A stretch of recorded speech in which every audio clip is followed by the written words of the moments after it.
Cantinho.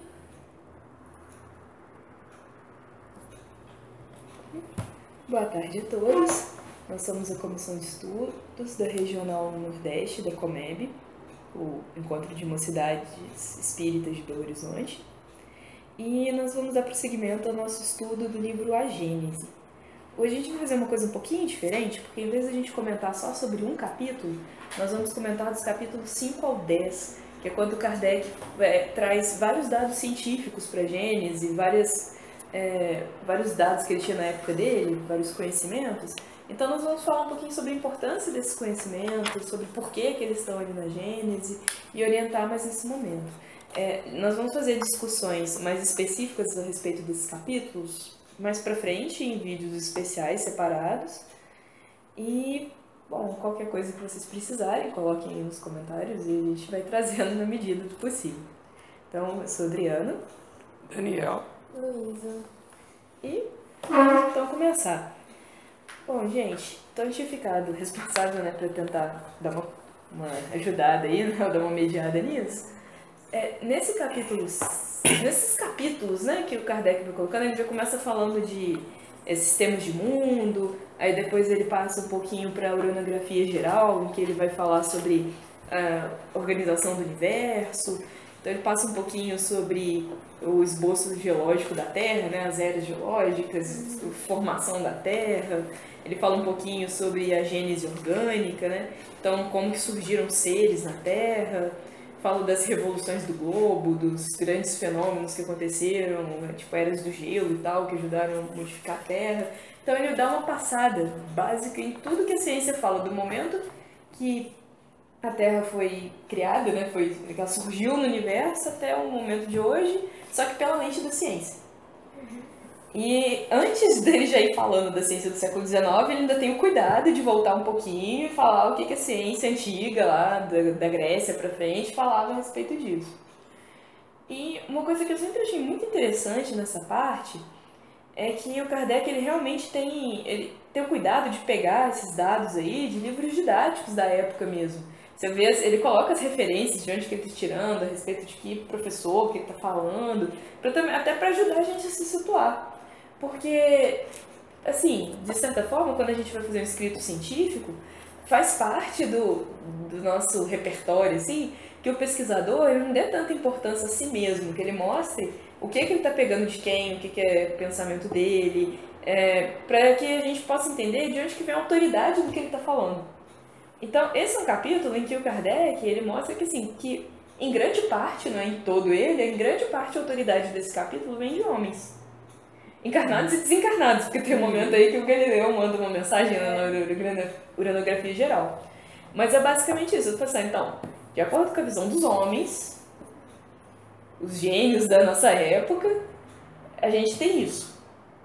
E é uma coisa também que eu sempre levo assim pro fundo do coração, que é uma coisa de lembrar. Assim, olha, quando ele faz isso, ele está inclusive querendo dizer, olha, esses conhecimentos que eu estou trazendo aqui, se eles vêm dos homens, eles estão suscetíveis a evoluir, a serem completados, a mudarem um pouquinho. Olha aí, né? Tipo, pesquisa aí se esse professor aqui que eu citei continua sendo uma fonte confiável aí na sua época, né? Ele faz esse favor para nós, né? Para que nós possamos entender. Porque a gente não fique pensando, senão a gente pode ser levado à radicalização do tipo, foi o Kardec que falou, tem que ser verdade. E eu tô dizendo, não, calma, peraí, eu tô falando baseado no que eu sei. O que eu sei é isso aqui. Então, realmente, do livro inteiro, é a parte que o Kardec realmente é mais científico mesmo. Isso aí é tipo um artigo, um livro mesmo. Ele vai falando, ó, minhas fontes são essa, a introdução é essa. Ele vai seguindo uma linha bem didática, né, a respeito de tudo. Ele fala da formação física da Terra, para depois falar da formação biológica da Terra. Porque foi assim que aconteceu em termos históricos, né? Primeiro a Terra se formou para depois surgir em vida nela. E teve todo um caminho para que essa vida surja. Eu sei que isso parece uma coisa que às vezes parece meio cosmética, do tipo, whatever, a gente sabe isso na escola, eu já vi isso na escola. Ou então, mas nem sei por que isso tá na escola, que coisa chata. Que eu já ouvi muitos alunos falarem sobre isso. Mas aí, ao meu auxílio, eu trago aqui um quadrinho, né, uma história em quadrinhos que eu li de um autor americano. E ele Assim, ele deixa meio ambíguo qual que é a posição dele. Eu tenho, por mim, pelo que eu já li dele, que ele é ateu. Mas eu não tenho certeza porque ele faz questão de não entrar muito nesse mérito. Mas ele faz um esforço para mostrar como que a versão deísta de mundo, isso é, a versão de que houve um Deus que criou tudo, não é necessariamente racional. Porque é uma coisa que os ateístas eles falam, não, isso é irracional, você tá falando que é Deus aí, mas você não faz de conta, é uma historinha pra boi dormir. Racional é isso, aí joga aquele livro de ciência lá pra você ler. Mas aí esse cara não, ele vai falar assim, olha, então, vamos sentar aqui, vamos explicar. Então ele volta nisso aí, ele volta na criação do universo, no Big Bang, e ele vai falando de todas as constantes físicas que foram criadas para tentar descrever isso aí. Ele volta na criação da Terra, ele volta nas evidências que a gente tem de fóssil, disso, daquilo, para ele poder criar um caso, né? Que essa que é a ideia dele, tanto que a história em quadrinhos chama um caso racional. Então ele vai tentar criar um caso, uma tese, mostrando de que foram necessárias muitas coincidências, né? Essas constantes do universo, assim, elas dão margem para pouca variação de modo a ser possível a vida. Quanto mais... Então, assim, ele fala, é uma quantidade enorme de constantes ali, que se fosse um tiquitinho pra cima, um tiquitinho pra baixo, a vida não existiria. Então ele fala assim, então não é assim, totalmente racional você pensar que essas constantes foram realmente... elas foram criadas, né? Elas foram... eu tô tentando lembrar como que chama, elas foram ajustadas para que a gente viu. Então, e aí eu achei interessante nesse sentido, porque, então, para ele tentar mostrar de uma forma racional de que a hipótese de que um Deus criou o mundo é viável, ele voltou na Gênese. Ele voltou nessas coisas que o Kardec coloca aqui. Ele voltou nesses conhecimentos que a ciência tem, nesses conhecimentos que a ciência traz. E eu achei até uma coisa bem legal de forma a mostrar que a ciência não é inimiga da religião, né? A ciência, ela é simplesmente um corpo de conhecimento. É a gente que vai dizer o que nós vamos fazer dela. Uma pessoa que seja inimiga da religião vai usar a ciência para ser inimiga da religião. Uma pessoa que não seja vai usar a ciência para auxiliar nos casos dela. Mas o que eu gostei muito é ver assim, que uma mente tão diferente, num tempo tão diferente, num país tão diferente, tenha tido a mesma abordagem que o Kardec no final das contas. Foi isso. Vamos pegar a história do universo aqui e vamos pensar as evidências nessa história do universo que podem nos ajudar. E, olha, é muito interessante. Essa história em quadrinhos, assim, eu ainda não fiz isso porque eu sei que vai me dar um trabalho do caramba. Mas eu ainda quero chegar lá, copiar cada uma das páginas e imprimir essas páginas mesmo, né? Mostrar que teve uma época que eu tava com tanta coisa pra fazer que eu não fiz isso, mas eu tava com vontade até de chegar pro autor mesmo da história em quadrinhos e perguntar se eu poderia traduzir, né? Sem fins lucrativos. Porque ele também, assim, ele publicou de graça na internet, então eu imagino que desde que você não esteja vendendo o trabalho dele, né? Pra poder distribuir pro pessoal, porque é realmente muito interessante, complementa muito esse nosso trabalho. Então acho que nesse ponto mostra, assim, como que essa parte, né, como que a ciência, ela tem esse potencial. Ela pode mostrar, olha, a ciência é a gente organizando conhecimento. E quando a gente organiza conhecimento, a gente começa a ver os padrões. E nesses padrões, a gente pode encontrar Deus. Na matemática, a gente pode encontrar Deus, se a gente for pensando nos padrões matemáticos, né? Se a gente pensar que, assim, igual muitas pessoas falam, que a matemática é a linguagem do cosmos. Se é mesmo, a gente não sabe, porque existem umas matemáticas não euclidianas louconas que respondem algumas coisas, mas digamos que seja. Vamos supor, não, realmente, matemática foi a linguagem que os espíritos superiores usaram para reger o cosmos aí. Então, isso quer dizer que quanto melhor a gente entender essa linguagem, melhor a gente vai ter que entender essas pessoas. E aí, enquanto eu estava vindo para cá, eu estava estudando um livro que chama Reading Images. Ele é de um... eu acho que ele é britânico, mas eu acho que ele é australiano, não olhei aqui a biografia dele. E um cara holandês, que eles vão fazer uma gramática de imagens. Então eles pegam as imagens e vão tentando interpretar, mostrando assim as partes da imagem como igual a gente faz com as frases às vezes. As frases não tem sujeito, não tem predicado e tal. Então ele vai procurando os elementos de uma imagem, como que eles se relacionam, como que eles podem ser usados para passar mensagens a partir da imagem. É muito interessante, muito, muito legal. Eu tô lendo ele pro meu projeto de seleção de doutorado, mas eu tô gostando. E nessa hora, assim, né, quando a gente começa a ver que até as imagens que a gente vê estão passando uma mensagem, uma coisa que fica bem claro, tanto nesse livro quanto em outros que eu já li, é que a nossa linguagem está ligada à nossa forma de expressão. A nossa linguagem está ligada ao nosso pensamento. E o nosso pensamento está ligado à nossa cultura, a quem nós somos como um povo. Então, tanto que, igual que falaram, eles estão fazendo uma gramática das imagens ocidentais. Essa gramática deles não necessariamente vai valer para as imagens orientais, por exemplo. Porque até isso é cultural. Então, se nós temos ali acesso a uma, entre aspas aqui, né, uma linguagem universal, a linguagem dos espíritos superiores, entendendo essa linguagem, a gente consegue entender a mente dos espíritos superiores, a forma como eles se relacionam entre eles, a forma como eles pensam, como eles agem, como eles sentem. Afinal de contas, são eles que estão produzindo aquilo. E se a gente ainda der um passo ainda mais ambicioso, assim, pensar que, olha, tudo que a gente está vendo é criação de Deus. Então, a natureza é uma expressão de Deus. Então, se você consegue entender a natureza em profundidade, em plenitude, você entende Deus. É só isso. Só isso. Engraçado você ter falado isso, porque eu só escolhi física por causa disso. Né? Quando estava lá querendo optar por alguma coisa, eu já tinha, claro, um gosto pela ciência, mas a minha escolha de física foi para isso, para eu entender o universo, e entendendo o universo eu entenderia quem está por trás dele. Né? Então, acho que, para mim, o estudo da ciência é uma forma de me aproximar mesmo de Deus. Porque se você entende como ele age, você entende como ele é. Né?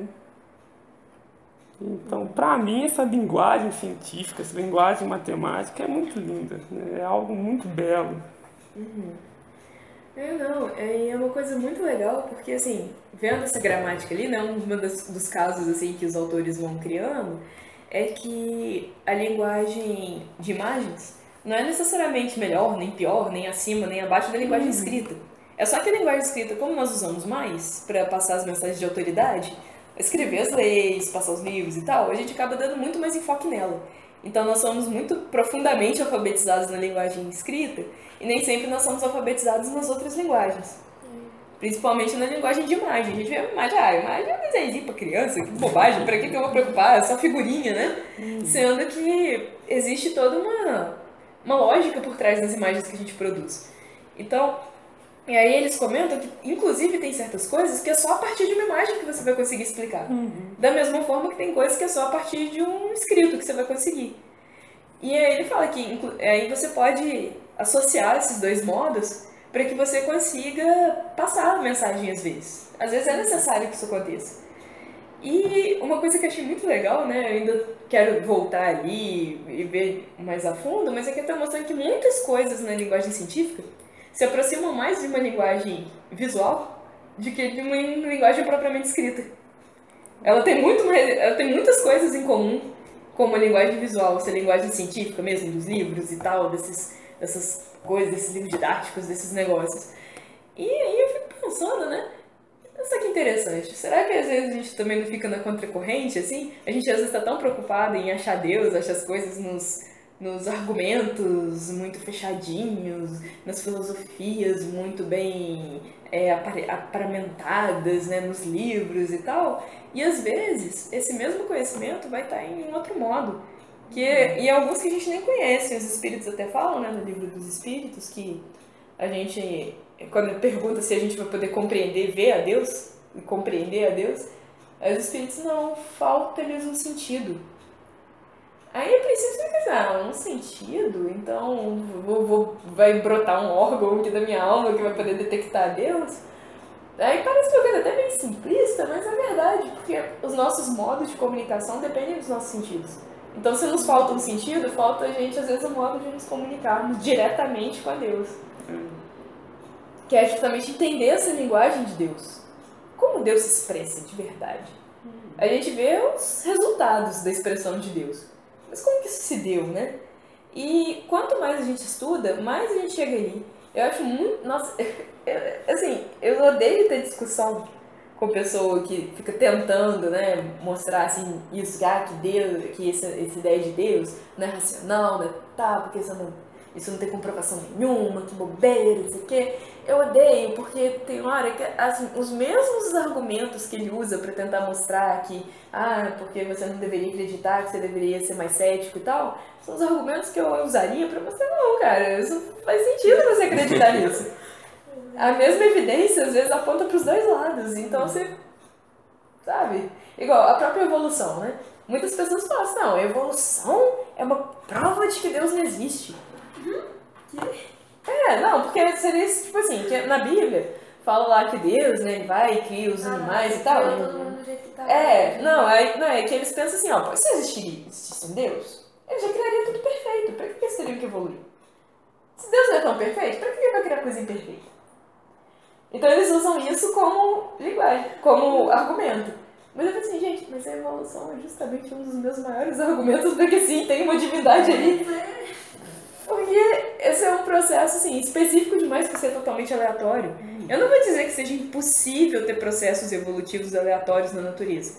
Tipo animais que por questões aleatórias desenvolveram determinadas estruturas. Às vezes intervenção humana mesmo. Tava planejado, mas aí enfim, não vou dizer que isso não existe, não. Pode existir mesmo, é coisa demais desse universo aí. Mas o problema é a escala de tempo. Porque aí que tá, a mesma física quântica, né, que transforma tudo em probabilidades, e que às vezes faz, não, mas isso são probabilidades, isso aí não tem nada de Deus, não tem nada de divindade, não. Essa mesma mentalidade de que tudo são probabilidades, ao mesmo tempo, faz com que você fique assim, não, espera, mas qual que seria a escala de tempo para tal acontecimento ultra específico acontecer e culminar naquilo em relações assim tão perfeitas? Às vezes, para isso acontecer de maneira aleatória, a escala de tempo deveria ser, sei lá, 10 vezes mais do que o que realmente aconteceu.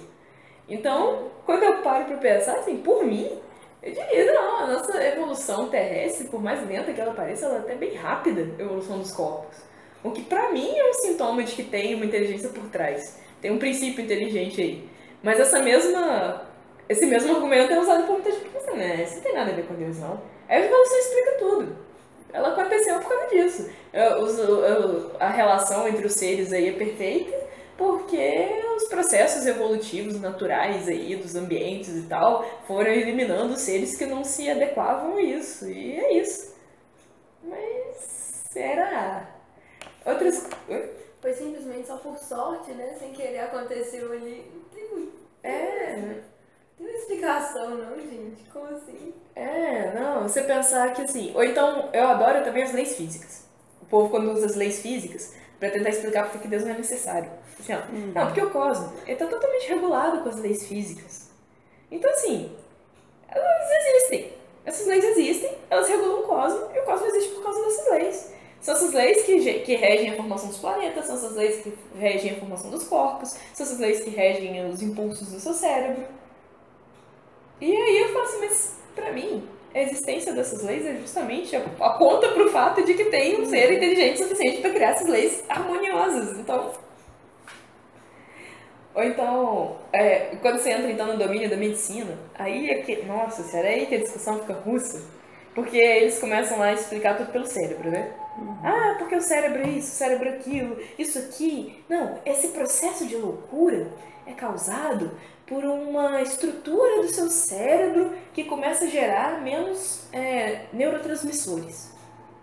Seria um psiquiatra tentando explicar, por exemplo, um processo de psicopatia. Esse aí eu sei porque há pouco tempo eu estava lendo um artigo sobre isso. Quando você analisa o cérebro de uma pessoa que é diagnosticada com psicopatia, algumas áreas do cérebro dela não funcionam muito bem. Principalmente aquelas áreas que estão ligadas a essa nossa percepção de empatia. Aí, assim, isso é um fenômeno cerebral. Isso aí não é necessariamente uma coisa que, nossa, qualquer pessoa, assim, é necessariamente psicopata. Isso é um fenômeno que foi observado. Aí eles vão falar, então, tá vendo? Então esses psicopatas, o crime nos países são causados em peso por pessoas psicopatas. Então o crime é o resultado de alguns cérebros mal formados aí, que é gerado pela genética, e isso entrou no nosso código genético porque os psicopatas, na época que nós éramos caçadores e coletores, tinham mais chance de sobrevivência, então eles passaram os genes deles adiante. Isso seria um médico tentando explicar esse fenômeno aí, da psicopatia relacionada com crime e tal. Mas o que sempre me deixa pra morrer é que se você chegar e perguntar assim, não, mas a princípio, o que gerou isso? O que foi o caso gerador da pessoa ter esse problema assim no cérebro dela não ter essas áreas aí funcionando direito? Ou então no caso de uma pessoa que desenvolve uma patologia ao longo da vida. De onde que veio essa patologia? Ah, fator genético. Fator genético mesmo? Mas e se não for fator genético, o quê? Ah, não, então é um caso, aconteceu aí, a pessoa teve um problema de alimentação, teve um problema psicológico aí e o negócio brotou. Só que assim, quando eu olho para esses fenômenos do ponto de vista espírita, eu vejo esses fenômenos não como causa dos problemas que a gente tem na sociedade, mas como uma consequência deles.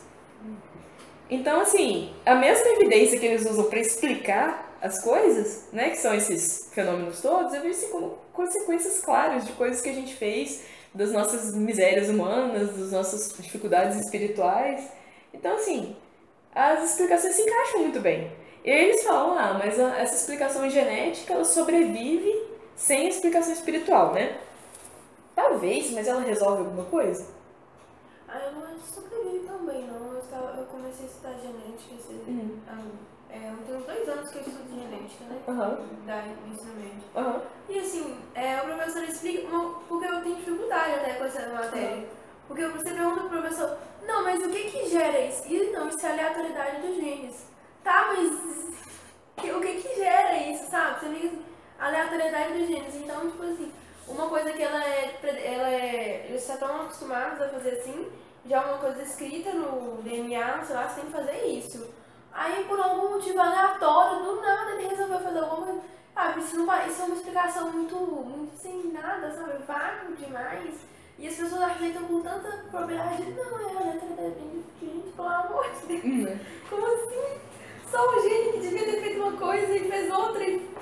Do nada, assim, todo mundo faz assim. Ele foi e fez outra e você tá aceitando isso como uma situação plenamente normal do biológico. Não é? Eu não consigo aceitar isso.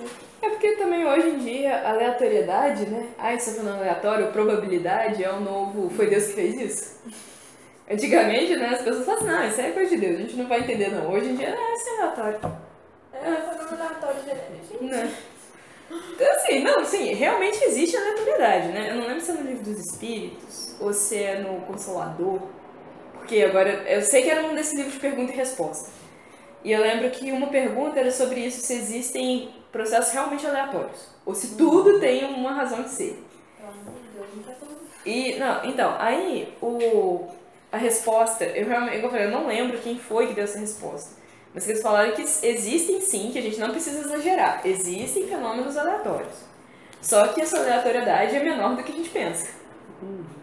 Então, assim, seria uma... Aí, eu não lembro como a resposta continua, mas o que eu lembro de ter entendido da leitura é que, assim, quando não é um fenômeno importante, tipo, tô jogando uma moedinha aqui por diversão. Não tem razão pra isso aqui não ser aleatório. Sei lá, se eu chegar lá e vai fazer com a gente. Tem que ser, cara.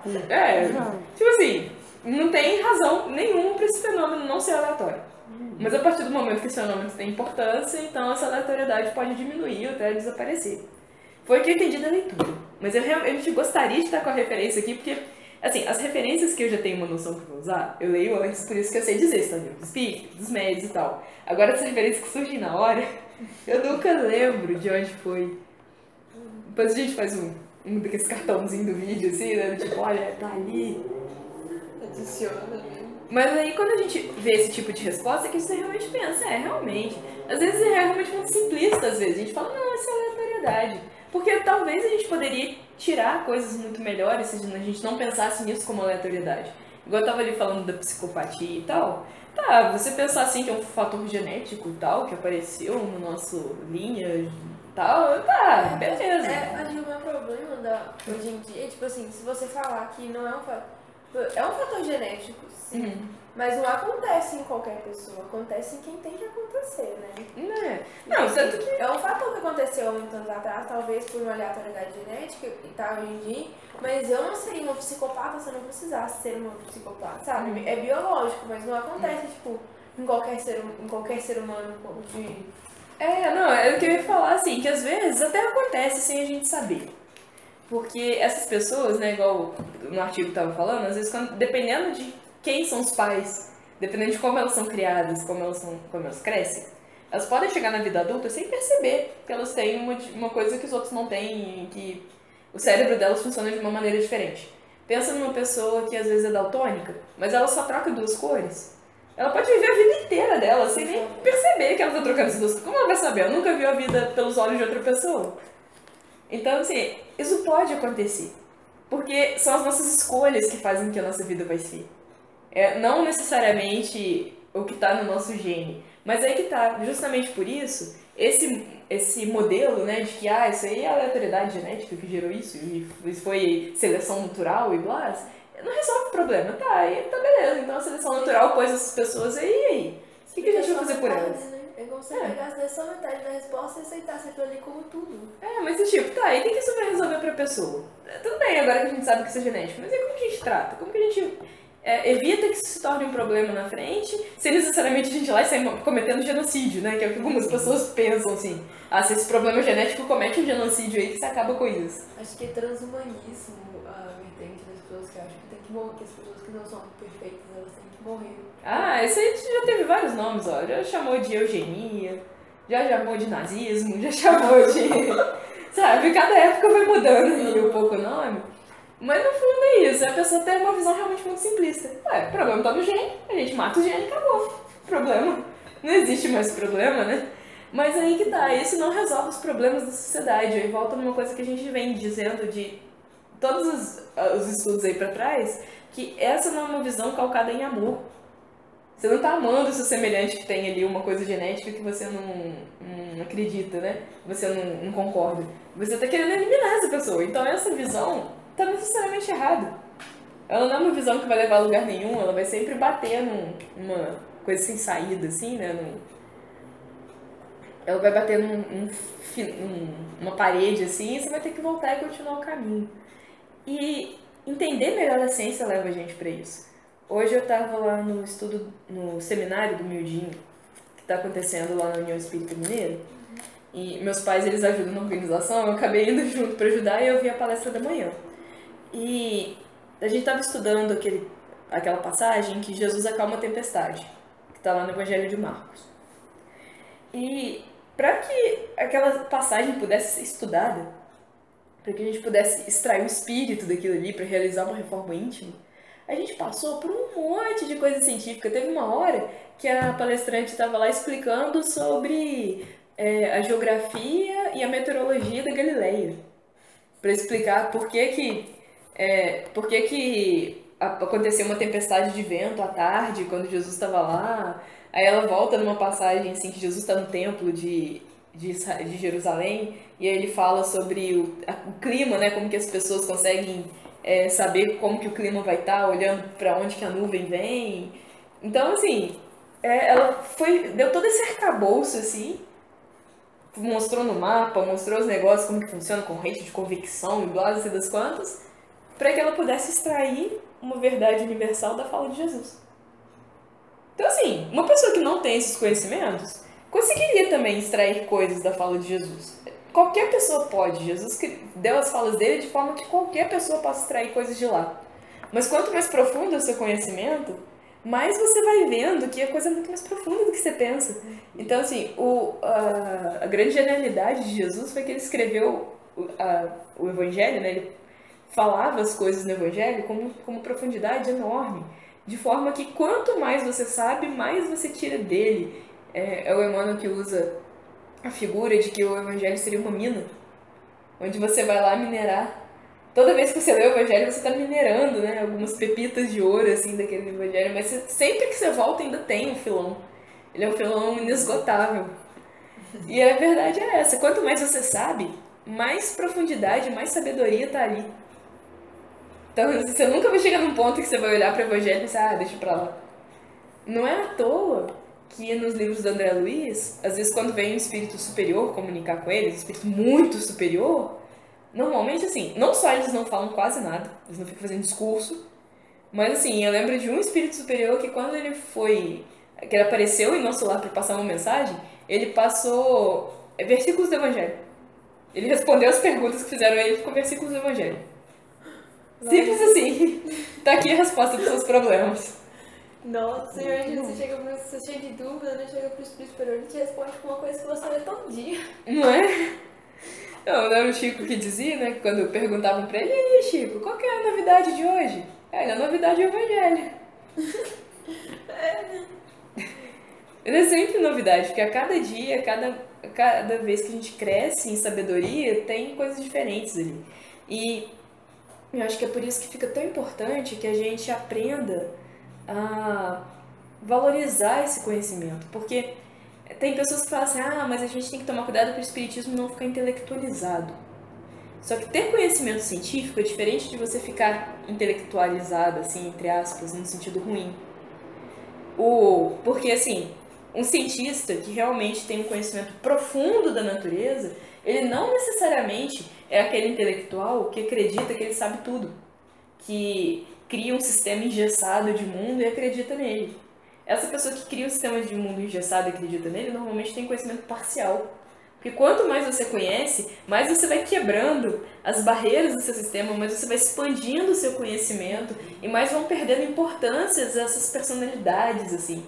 Então, tanto que o Kardec, ele fala que esses espíritos que ainda não são bons, mas que têm muito conhecimento, ele chama de pseudo-sábios.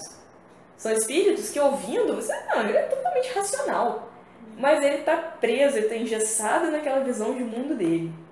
Então, quando você vem com uma coisa diferente, ele vai pesar aquilo dentro da visão de mundo dele. Se não encaixar na visão de mundo dele, isso não tem importância. Joga pro lado, esse é um ponto fora da curva, isso não interessa. Ou ele vai tentar fazer um puxadinho ali. E o gênio de verdade, né, aquela pessoa que realmente trabalha, que estuda, que vai a fundo, ele expande. Então, você engessa e você se torna, entre aspas, cientificista no momento em que você perde a sua curiosidade, a sua sede de mais conhecimento. No momento que você fala assim, não, eu já sei tudo o que eu preciso, é o momento que você se perde. O momento que você chega lá no final do 3º ano do ensino médio, você vai jogar meus livros fora, vou queimar tudo e nunca mais vou ver isso. É o momento que você se engessou. Porque você fala assim, não, eu já sei tudo que eu preciso. Eu não preciso mais desses livros, eu já estou sabendo. Então, nesse momento, você se pôs como alguém que não precisa mais de conhecimento. Você falou assim, não, minha visão de mundo está completa, não precisa de mais nada. E aí você se, entre aspas, se engessou, se cientificou. Na área científica isso é muito comum de acontecer, porque realmente o volume de conhecimento do mundo é muito grande. Só que na Gênese aí, a minha Gênese é uma daquelas edições de bolso comemorativas dos 100 anos do Livro dos Espíritos, dos 150 anos, aliás, ela vai da página 113 até a página 243, com essas explicações de Kardec. É mais de 100 páginas de explicação científica. Então, assim, e daquela época, né? Sem contar o que já mudou hoje. Então, é um volume de conhecimento enorme para poder a gente, às vezes, estudar uma outra parte que é comparativamente pequena que vai ter depois, que é a parte dos milagres e tal. Então, quando a gente é confrontado com isso, a gente tem que saber tanta coisa para interpretar o mundo. É comum um cientista, assim, que já estudou muita coisa e pensa, não, eu já estudei tudo, olha só tudo que eu já estudei. Eu não preciso de mais. É mais fácil, né? Você fingir que você estudou, aceitar que você estudou tudo do que você ficar sempre buscando. Até porque em comparação às outras pessoas, eles realmente estudaram muito. A gente estudou ali 10 páginas e eles estudaram 5.000. Mas 5.000 páginas ainda não é suficiente para você dizer assim que o seu sistema de mundo está fechado. Que você já sabe o suficiente para ter um sistema de mundo que não precisa mais receber nada de fora. Então, isso de ter sempre a mente aberta é uma coisa que a gente precisa. E aí, gente, eu vou fazer aqui uma citação. Vocês me perdoem a fonte, mas assim, é uma fonte do século XIX, que é aquele mesmo século do Kardec, porque essa ideia que eu vou falar essa ideia da mente aberta é uma ideia muito século XIX. Eles tinham muito essa preocupação de manter sempre a mente aberta aos novos conhecimentos. E eu lembro que eu sou muito fã de livros de terror, livros de fantasia e tal. E no livro do Drácula, as pessoas só vão lembrar dos filmes do Drácula lá, que tem ele mordendo os pescoços das mulherzinhas e tal. Mas o livro Drácula, ele é basicamente uma disputa entre um mal irracional, animalístico, assim, e as forças combinadas da filosofia, da ciência e da religião. Ela é uma batalha de bem versus mal, mas nesses sentidos, assim. Tanto que, assim, o maior inimigo do Drácula, né, o comandante, assim, das forças do bem, digamos assim, no livro ele é representado pelo Van Helsing. E o Van Helsing, ele é um cientista que tem formação filosófica e que ele é profundamente religioso. E assim, enquanto outras pessoas, né, quando viram o fenômeno lá, que o Drácula estava causando com as pessoas assim, a maioria pensa, que é isso? Isso foi só, sei lá, uma machucadinha que ela deu, uma doença misteriosa, alguma coisa assim. Mas na hora que ele viu, ele falou assim, não, isso tá além do que eu como médico, que ele é um top médico assim, conheço. Quem que tem respostas para isso? Aí ele vai buscar a resposta num domínio, que é um domínio que na época era conhecido como superstição, que são esses domínios dos monstros, de vampiros, etc. Mas ele fala, olha, isso é o que é o melhor que eu tenho para tentar explicar. Então eu vou buscar dessa sabedoria popular aí o que eu posso, mas ele também coloca em teste. Então ele não simplesmente fala assim, não, eu vou acreditar cegamente em tudo que é sabedoria popular. Ele vai pegando, ele passa para os outros a pesquisa que ele fez, mas ele testa. Vamos ver se isso vai funcionar. Deixa eu ver se é isso aqui mesmo. Então ele passa boa parte do livro testando. Então, e tem um momento que ele fala isso também, da importância de se ter a mente aberta. Então ele é o único que consegue detectar o que realmente está acontecendo ali com o paciente dele, porque ele é o único que tenta manter a mente aberta para coisas que estão fora dos domínios que ele estava acostumado, que é a ciência, filosofia e religião. Ele foi buscar lá na sabedoria popular porque a mente dele não estava fechada. E foi graças a isso, né, e aquela determinação assim, dele, que eles conseguem finalmente alcançar lá o Drácula e conseguir acabar com ele. Mas o que eu acho ainda mais interessante é que não é ele pessoalmente que faz isso. Quem faz isso são os discípulos dele. Então ele pega todo esse cabedal de conhecimento, ele passa para o máximo de pessoas que ele pode, e essas pessoas vão dar conta do negócio. Ele vai lidar com outras coisas, com outros problemas que estavam acontecendo paralelamente ali. Ele vai meio que capitanear o pessoal, ele vai pôr a mão na massa quando é necessário, mas ele confia totalmente que os conhecimentos que ele passou vão ser suficientes para os outros. E os outros, também confiando no conhecimento dele, eles conseguem fazer o que precisam.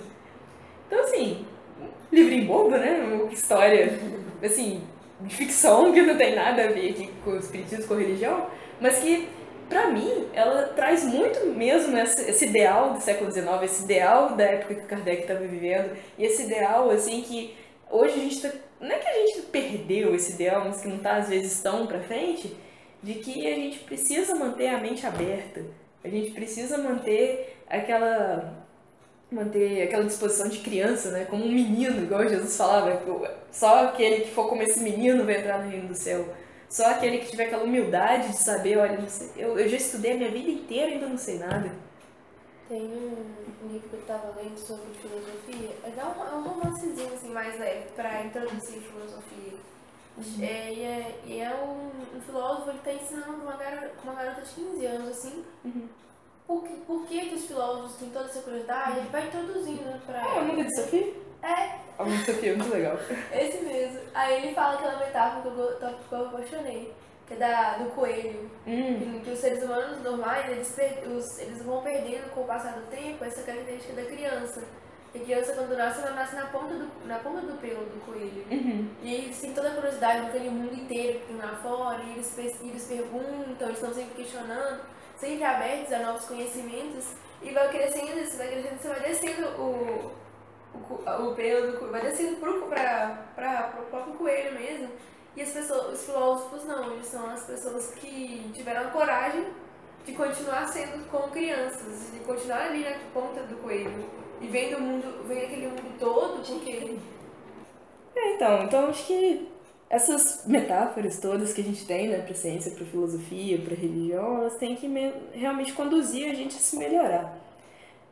Pessoal, a gente vai encerrando por hoje e a gente vê se semana que vem tiver essa necessidade de voltar nas coisas, né? Como eu disse, a gente vai fazer alguns vídeos extras depois sobre o conteúdo específico desses capítulos, assim, conteúdo científico, discutindo aqui um pouquinho.